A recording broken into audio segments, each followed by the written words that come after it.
India இது சம்பந்தமாக எங்களுடைய பிரச்சனைகள் சம்பந்தமாக நடவடிக்கைகள் எடுத்துக்கொண்டிருக்கின்றன. ஜெனீவாவிலே யுத்த குற்றங்கள் சம்பந்தமாக நடவடிக்கைகள் எடுக்கப்பட்டு வந்திருக்கின்றன. மேற்குலக நாடுகள் பல எங்களுக்கு சார்பாக பல விதத்திலும் நடந்து கொண்டிருக்கின்றார்கள். இந்த நடவடிக்கைகளுக்கு சார்பாக உங்களுடைய நடவடிக்கைகள் அமைந்தால் அதை நாங்கள் வரவேற்கின்றோம் என்று நான் கூறினேன். கட்டாயம் நிச்சயமாக அது சார்பாகத்தான் இருக்கும்.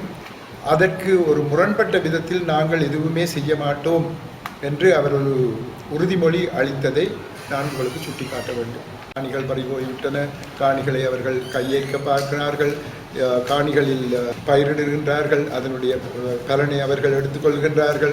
மீன்பிடி தொழிலிலே தெற்கிலிருந்து வருபவர்களுக்கு ஒரு சட்டம், உள்நாட்டு மக்களுக்கு இன்னொரு சட்டம் என்ற முறையிலே அவர்களை மீன்பிடிக்க விடுகின்றார்கள். இல்லை, தெற்கிலிருந்து வருபவர்களுக்கு சட்டத்துக்கு புறம்பான விதத்திலே மீன்பிடிக்க இடம் கொடுக்கின்றார்.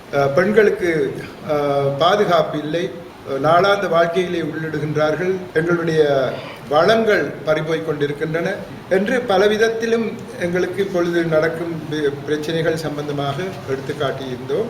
சகலவிதமான அதிகாரங்களும் ஜனாதிபதியினுடைய கையிலே இருப்பதால் யார் யாரை உச்ச நீதிமன்றத்துக்கு நியமிக்க வேண்டும் என்பது சம்பந்தமான சகல அதிகாரங்களும் அவர் கையில் இருப்பதால், அத்துடன் இப்பொழுது இருக்கும் பிரதம நீதியரசர் இப்பொழுது இருக்கும் ஜனாதிபதியினுடைய ஆலோசகராக இருந்தார். அப்படி அவருக்கு ஆலோசகராக இருந்த ஒருவரை கொண்டு வந்துதான் எங்களுடைய நீதித்துறைக்கு தலைவராக இப்பொழுது போட்டிருக்கின்றார். ஆகவே இந்த விதத்திலே பலவிதமான நடவடிக்கைகள், நீதிமன்றங்களில் நடக்கும் நடவடிக்கைகளை எங்களால் ஏற்றுக்கொள்ள முடியாமல் இருக்கின்றது. அதிலே இப்படிப்பட்ட விடயங்களுக்கு எப்பேற்பட்ட ஒரு தீர்மானம் கிடைக்கும் என்பதில் எங்களுக்கு சந்தேகங்கள் இருந்தாலும் பல வழக்குகள் பதியப்பட்டு அவை நிலுவையில் உள்ளது என்பதையும் எடுத்து காட்டினோம். முஸ்லிம் மக்களுடைய பிரச்சனைகளை பற்றியும் நாங்கள் பேசிக்கொண்டோம். அது சம்பந்தமாகவும் அவர்களுக்கு ஆவணங்கள் தயார்படுத்தி எல்லாவற்றையும் கொடுத்திருக்கின்றோம்.